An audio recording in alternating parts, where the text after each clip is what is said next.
The first 3 days after the spill, people were coming to work unshowered. It was panic at the loss of tax revenues. What the chemical spill taught us is that water is extremely valuable, and we just often take it for granted.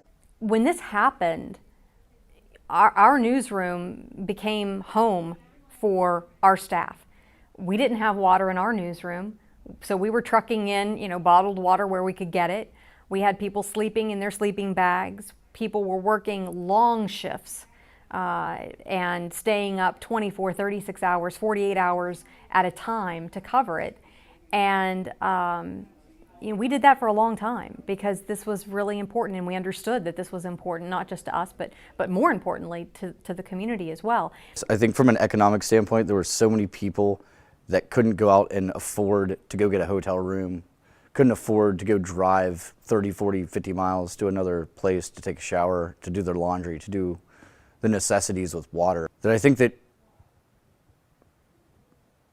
because of that situation, people just had to go ahead and use it.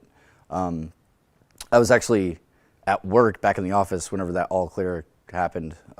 My roommate at the time flushed the pipes, and I remember coming home and getting ready to take the first shower, and that smell was everywhere. And they told us that it would be there, but I think that everyone, at least myself, was a little reluctant. It was a matter of necessity, though. It had been days, and it's not like I could jump in the car and just drive away out of town to go find some water to use. I distinctly remember when the do not use bans were lifted, people were able to flush their pipes, and we were explaining to people, this is the process that we've been told, this is the multi-step process you go through to flush out your pipes. But there were all these residual questions. Will any of the MCHM stay in my pipes? Will it cling to the metal? And what about my hot water heater? And no matter how many times we would explain the process as it had been explained to us, viewers weren't believing what they were hearing and what they were seeing. Because there had been that confusion in the beginning, and because there had been some mixed messaging early on and then throughout the rest of the process. And when that trust is broken, it's very difficult to regain that.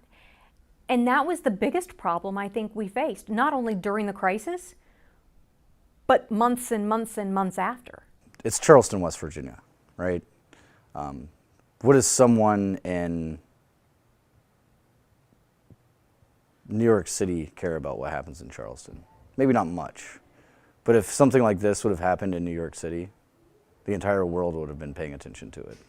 And they would have been hungry for every detail. We don't know as much about our waterways as we probably should.